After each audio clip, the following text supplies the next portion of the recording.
Hi guys, গতকাল আমরা Vivo টি3 ultra যেটা লঞ্চ করলো তার আনবক্সিং এবং আমার অনেস্ট রিভিউ দিয়ে দিয়েছি। আশা করি আপনারা দেখবেন।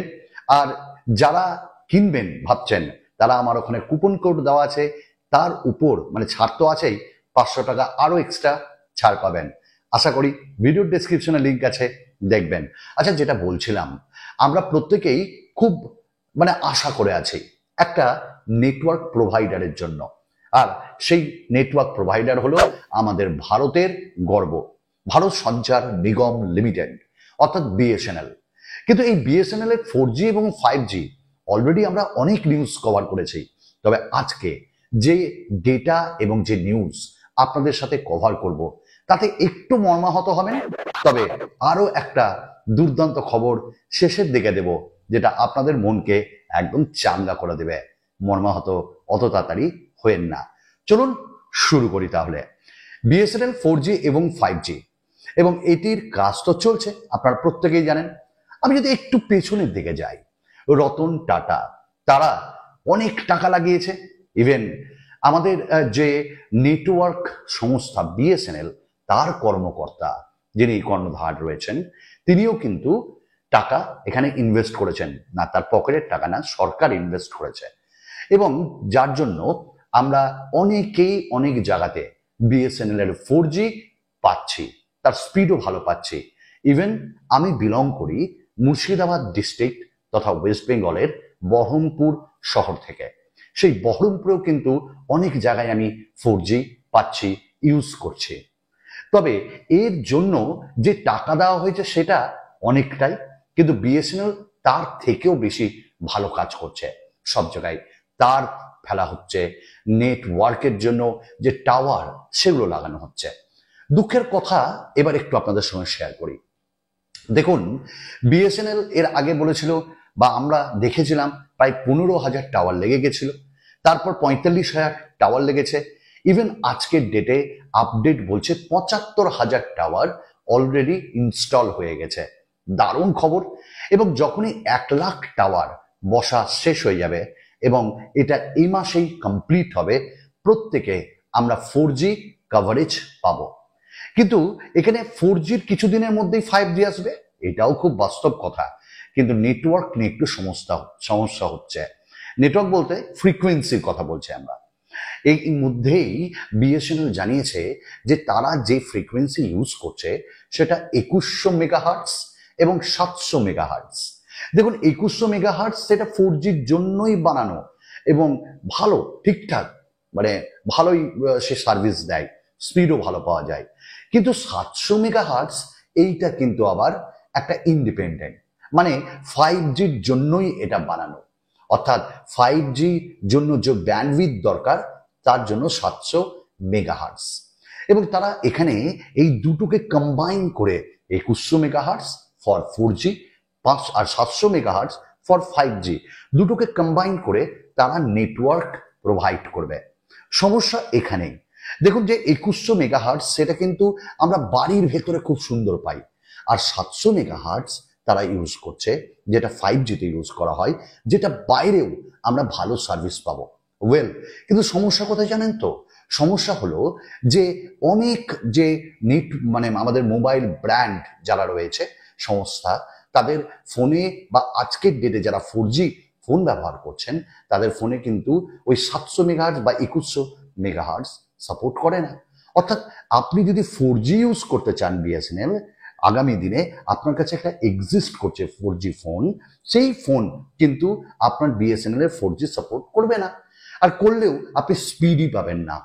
ইয়েস, একদম সঠিক ধরেছেন। তবে যারা মনে করছেন যে আমার কাছে যে বিএসএনএল এর 4G স্মার্টফোন রয়েছে সেটা দিয়েই চালাবো এবং আগামী দিনে গিয়ে 5G কিনবো, না। কারণ সরকারের পক্ষ থেকে বিভিন্ন যে মোবাইল সংস্থা তাদেরকে অনুরোধ করা হয়েছে এবং একই সাথে অর্ডার দেওয়া হয়েছে যে এবার থেকে আপকামিং ডেজে যে স্মার্টফোনগুলো আসছে সেই স্মার্টফোনে এই 2100 মেগাহার্টজ এবং 700 মেগাহার্টজ যেটা 5Gতে কাজ করে এবং 4Gতে এই ব্যান্ডউইথ গুলো দেওয়ার জন্য, যাতে কাস্টমার্স যারা বিএসএনএল এর 4G বা 5G ইউজ করবে তারা তাদের এই ফোনে ইউজ করতে পারে। এবং ওয়াইড কভারেজ যে ব্যান্ডউইথগুলো সেগুলো দিতে বলেছে ব্যান্ডগুলো। আমরা জানি যে মোবাইল সংস্থা আজকের ডেটে কেউ 8টি ব্যান্ড, কেউ 10টি ব্যান্ড, কেউ 14টি ব্যান্ড, কেউ 15টা ব্যান্ড সাপোর্ট করাচ্ছে 5Gতে। তাই যারা মনে করছেন যে আপনার কাছে এক্সিস্ট মোবাইল রয়েছে 4Gর, আজ পর্যন্ত যে খবর, না, সেই ফোনে কিন্তু চলবে না, আপনাকে আবার একটা কিনতে হবে। এই একটা সমস্যা, যেটার জন্যই আজকে সত্যি একটা বাজে নিউজ এটা। এবং অনেকের মাথায় হাত যে ভাই বিএসএনএল এ এলাম আমি সস্তার জন্য, আর আবার আমাকে ইনভেস্ট করতে হবে। না, যারা ডিসাইড করেছেন যে মোবাইল তো কিনবই তাদের জন্য ঠিক আছে, কিন্তু এমন তো লোক আছে যারা মোবাইল কেনার জন্য অনেক দিন ধরে টাকা সঞ্চয় করে, এটা একটু দেখবেন। তবে আমি আশা রাখবো বিএসএনএল এর কোনো সলিউশন যাতে বের করে।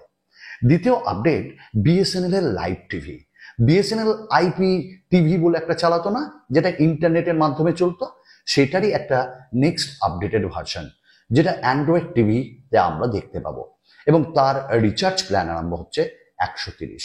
অর্থাৎ আপনি বুঝতে পারছেন যে আজকে বিএসএনএল শুধু মোবাইলে সীমাবদ্ধ নেই, টিভিতেও ঢুকে যাচ্ছে। ফাইবার অপটিক্যাল এই যে এই ব্যাপারগুলো, সেখানেও সে জিও, এয়ারটেল এদেরকে একদম শেষ করার জন্য লেগে পড়ে রয়েছে। একটাই কথা বলবো যে লেগে পড়া লাগাটা ঠিক, কিন্তু তার আগে দম আছে তো, এটা দেখে নিতে হবে।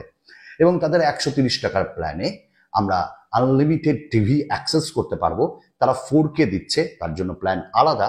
প্রায় 200টা লাইভ টিভি চ্যানেলস দেখতে পাবো, কিছু ওটিটি প্রোভাইড করা হচ্ছে এই জিনিসগুলো।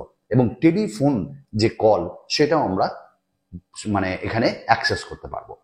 আমাদের নেক্সট যে আপডেট 5G কে নিয়ে, বিএসএনএল পুজোর পরেই 5G নিয়ে আসছে এবং 5G আমরা প্রত্যেকেই পাবো।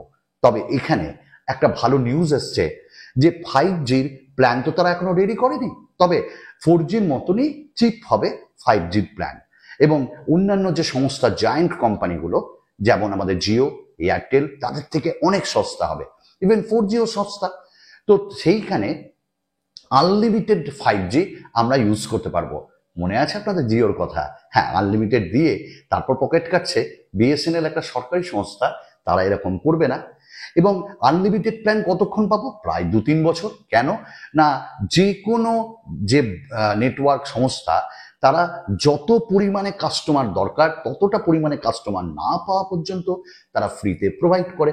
যখন তাদের কোটা পূর্ণ হয়ে যাবে, আমাদের ফ্রি বোধহয় আর দেবে না। তবে আমি এইটুকুন শিওর, আজকের ডেটেও ট্রু কিনা আমি জানি না, আনলিমিটেড 5G এটা জিও দিচ্ছে, বিএসএনএলও দিবে, এয়ারটেলও দিচ্ছে। তো এই 5G আমরা ফ্রিতে পাবো, এটাই বলা হচ্ছে। এবং কোথাও কোথাও নিউজ আসছে 4Gও নাকি আনলিমিটেড হতে চলেছে। যাই হোক, এই কয়েকটা আপডেট ছিল। বিএসএনএল এর একটা বাজে খবর দিয়েই আরম্ভ করলাম, তবে পরের গুলো ভালো খবর দিলাম। আর আপনারা যদি আমাদের চ্যানেলে, আপনাদেরই পরিবার যদি নতুন হয়ে থাকেন, আশা রাখবো আপনারা সকলে মিলে আমাকে ভালো জায়গায় নিয়ে যাবেন। তার জন্য সাবস্ক্রাইব করবেন, লাইক করবেন, কমেন্টস করবেন, ভালো না লাগলে ডিসলাইক করবেন। দেখি বিএসএনএল এর আরো আপডেট খবর এলে আপনাদের সঙ্গে শেয়ার করব। ধন্যবাদ।